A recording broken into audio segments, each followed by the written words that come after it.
বাসর ঘর সামনে দেখলাম এটা ওনার চুলের আগে মানে হাত পোশাক আছিল আর এই তলেটা নুকে আছে। আমি তো মানে জোর করে আসিনি। দরজা না খুলে সারা রাত আমি এখানে দাঁড়িয়ে থাকি। স্বামী স্ত্রী যা হয় তাই তো। আজকে বলছে আমি আসছি, আমাদের তো না আজকে বলে আমি তো কিভাবে গাইবান্ধার সাঘাটা উপজেলায় এক প্রবাসীর স্ত্রীকে ঘিরে কথিত পরকীয়া সম্পর্কের অভিযোগে চাঞ্চল্যের সৃষ্টি হয়েছে। স্থানীয়দের দাবি, গভীর রাতে ওই নারীর ঘরে এক যুবককে পাওয়া যায়। পরে বিষয়টি জানাজানি হলে আশপাশের লোকজন সেখানে জড়ো হন এবং দুজনকে জিজ্ঞাসাবাদ করেন। বাসর ঘর সামনে দেখলাম এটা ওনার চুলের আগে মানে চুলের আগে আচ্ছা শোনো, এখন আমি তোমাকে কই সালাম আছে এগুলো আগে দিচ্ছে সালাম ছিল। আচ্ছা হোক না, আবার বললে তো ওরা যদি মনে চায় মেনে শোনা স্থানীয়দের বক্তব্য অনুযায়ী ওই নারী আখি নামে পরিচিত। তার স্বামী দীর্ঘদিন ধরে বিদেশে থাকেন এবং তাদের 2 সন্তান রয়েছে। দরজা খুলে আসে এদের কি অবস্থা দেখলেন? এদের অবস্থা মানে হাত পোশাক আছিল আর এই তলেটা নুকে আছে। ছেলে তলেটা নুকে আছে, এই ছেলে খাটের নিচে লুকে। খাটের নিচে নুকে ছিল। তারপর আপনার কি মনে হচ্ছে যে এনারা তারা এসে কেন আসছে, ঘরের মধ্যে কি করছে? ও বৈধ যে মেলামেশা যেটা হয় আর কি, স্বামী স্ত্রী যেটা বললি উনি বললো যেটা, হ্যাঁ হ্যাঁ হ্যাঁ। তাহলে সেটাই হয়েছে। হ্যাঁ, উনি বলতেছে ডাকছে, আপনি কি ডাকছিলেন? না, আমি ওর কল ধরিনি দেখে ওই হচ্ছে জ্বালানায় ঢেল মারছে অনেকগুলা। আমি ভয়তেই দরজা খুলে দিছি। এই যে মেয়ে অভিযোগ করলো আপনি দীর্ঘদিন সত্যি, আমার সাথে দীর্ঘদিন থেকে বিয়ের আশ্বাস দিয়ে মেলামেশা করছেন, বিষয়টা কি? না এটা সম্পূর্ণ মিথ্যা কথা। এই যে আমি আসতে বারণ করছিলাম, যা আসছো কেন, যাও। আমি ফ্রেশ হয়ে আসতেছি, বাড়িতে যাও। ওই কি বলছে, দরজা না খুলে সারা রাত আমি এখানে দাঁড়িয়ে থাকবো। অভিযোগ রয়েছে, স্বামীর অনুপস্থিতির সুযোগে শাকিল নামের এক যুবকের সঙ্গে তার ঘনিষ্ঠতা তৈরি হয়। এক পর্যায়ে রাতে ওই যুবক তার বাড়িতে আসেন। ঘটনার সময় স্থানীয়রা ঘরের দরজা খুলতে বললে ভেতর থেকে সাড়া পাওয়া যায় বলে ভিডিওতে দাবি করা হয়েছে। পরে দরজা খোলার পর যুবককে ঘরের ভেতরে পাওয়া যায়। স্ত্রী যা হয়, হ্যাঁ, কি বললেন? স্বামী স্ত্রী যা হয় তাই তো। কতদিন তা? আর হচ্ছে ও হচ্ছে আমি যদি কল না ধরি বা ইয়ে করি, ওই আসে জ্বালানায় ঢেলায়, আবার অনেক ব্ল্যাকমেল করে। আচ্ছা, আপনি এখন কি চাচ্ছেন? আমার যেহেতু এই জায়গাতে আমার সংসার তো নষ্ট হয়ে গেছে, আপনি অফিস এই যে বিদেশি স্ত্রীর সঙ্গে আপনার যেটা মেয়ে যেটা বললো, আপনি বিয়ের প্রলোভন দিয়ে তার সঙ্গে শারীরিক সম্পর্ক করছেন, আজকে আপনি এখানে ধরা খাইছে, লোকজন আটকেছে, এটা বেশি বিস্তারিত বলেন তো। এখানে বিয়ের ওনার কোনো কথা ছিল না, বিয়ে করার কোনো কথা ছিল না, মানে এটা মানে বানিয়ে বলছে। স্থানীয়দের একজনের বক্তব্য, তখন তাকে খাটের নিচে লুকিয়ে থাকতে দেখা যায়। এ বিষয়ে আখির কাছে জানতে চাইলে তিনি শাকিলের সঙ্গে প্রায় 1 বছরের পরিচয় ও ঘনিষ্ঠতার কথা স্বীকার করেন। প্ল্যান ছিল না, তারা এই বাড়িতে আসলেন কেন? এই যে দীর্ঘদিনের এই মেয়েটার সাথে আপনি যে মেলামেশা করছেন, এটা কি বলেন? এই যে আপনি এবার কেন এই জায়গা কেন? সত্য কথা বলেন। আমাকে আসতে বলছে আমি আসছি, আমাদের তো না আজকে বলে আমি তো কিভাবে একজন। তাহলে একজনের বইয়ের বাড়ি চাকরিতে আপনি যাবেন? তার স্বামী নেই বাসায়, আপনি সেখানে কেন আসবেন বলেন? যে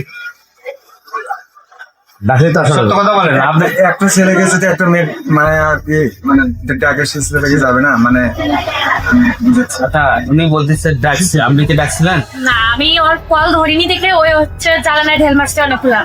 আমি ভয়তেই দরজা খুলে দিছি।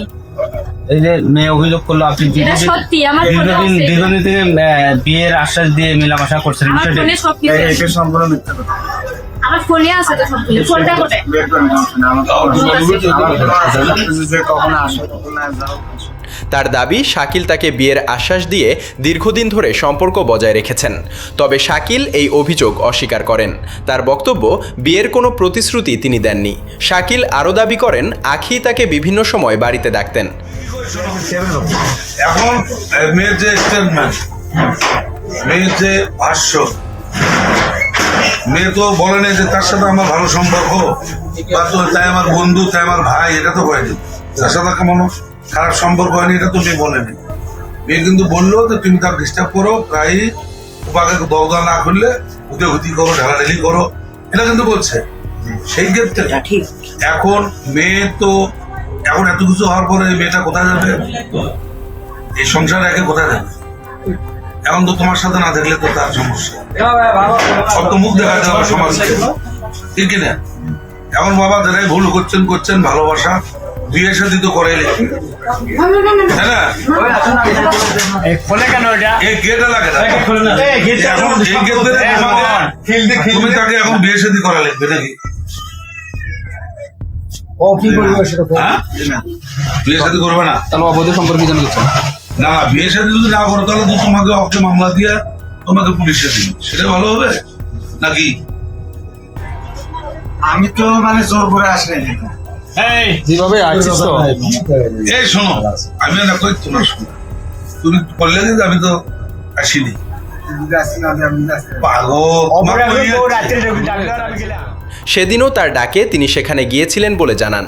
তবে গভীর রাতে একজন বিবাহিত নারীর বাড়িতে যাওয়ার কারণ নিয়ে স্থানীয়রা তাকে প্রশ্ন করেন। অন্যদিকে আখি জানান এই ঘটনার কারণে তার সংসার ভেঙে যাওয়ার পরিস্থিতি তৈরি হয়েছে। এখন তিনি শাকিলকে বিয়ে করে নতুন করে জীবন শুরু করতে চান বলেও জানান। তবে শাকিল শুরুতে তাকে বিয়ে করতে রাজি ছিলেন না বলে ভিডিওতে উঠে এসেছে। সে তো বিবাহিত, তার দুটো সন্তান আছে, তার দুটো বাচ্চা আছে, তার স্বামী বিদেশ থাকে, তুমি সবই জানো। তুমি তো বাড়া বুদ্ধি বেশি, তাই না? তুমি সবই জানো, তাই অবশ্যই সম্পর্ক না হলে কেউ, তুমি দিনের বেলা ভর দিন আসো, রাত 12টাতে আসতে পারো। একটা স্বামী নাই, তার ঘরে যে কোনো একটা ছেলে ভাই ভাসতে বা নিজের আপন মন ছাড়া তো আসতে পারে না। ঘটনাটি নিয়ে স্থানীয় জনপ্রতিনিধিরাও সেখানে উপস্থিত হন। তাদের বক্তব্য অনুযায়ী দুইজনের মধ্যে সম্পর্কের বিষয়টি সামনে আসার পর পরিস্থিতি নিয়ন্ত্রণে স্থানীয়ভাবে বিয়ের উদ্যোগ নেওয়া হয়। তারা জানান বিষয়টি আইনগতভাবে তাদের এখতিয়ারের বাইরে হওয়ায় প্রয়োজন হলে পুলিশকে জানানো হবে। আর তুমি হলো পড়ার ছেলে, গ্রাম্য হিসাবে তুমি ভাই হও বা দেওয়ার হও, যাই হও, গ্রাম্য হিসাবে ভাগিদারদের মধ্যেও নয়। সেই ক্ষেত্রে তোমাকে মেয়ে যে স্টেটমেন্ট দিছে, এখানে তো আমাদের করার কিছু নেই, আমাদের হাত পাবো না। আমরা আইনের মানুষ, জনপ্রতিনিধি। আমরা এই ক্ষেত্রে তোমাদের এখন দুইজনা বিয়ে শাদী করাতে পারি, তার বাইরে তো আমরা কিচ্ছু করার নেই। কেমনি করবো? আর যদি না হয় তো দুইজনাকে আইনের হাতে দিতে হবে, আমার পুলিশের হাতে। এছাড়া তো গ্রামগঞ্জের লোক মানবে না, এখানে তো শহ শহ লোক বাইরে। স্থানীয়দের কেউ কেউ বলেন ওই নারী একজন বিবাহিত এবং তার দুটি সন্তান রয়েছে, স্বামী বিদেশে থাকেন। এ বিষয়টি জেনেও শাকিলের রাতে সেখানে যাওয়া নিয়ে প্রশ্ন রয়েছে। একই সঙ্গে পুরো ঘটনাটি নিয়ে দুই পক্ষের বক্তব্য এক নয়। ভিডিওতে আরও দাবি করা হয়েছে পরে ইউনিয়ন পরিষদের চেয়ারম্যানের উপস্থিতিতে স্থানীয়ভাবে তাদের বিয়ের ব্যবস্থা করার উদ্যোগ নেওয়া হয়। বাইরে তো, ঘরের বাইরে তো অনেক লোক, সেক্ষেত্রে আমি কি করবো? তুমি বড়, হ্যাঁ আলহামদুলিল্লাহ, প্রথম বড় বেটা বিয়ে শাদী করে হলো, আর কি করবো? পুরো ঘটনাটি নিয়ে সামাজিকভাবে নানা আলোচনা তৈরি হলেও ভিডিওতে উঠে আসা অভিযোগগুলোর স্বাধীনভাবে সত্যতা যাচাই করা হয়নি।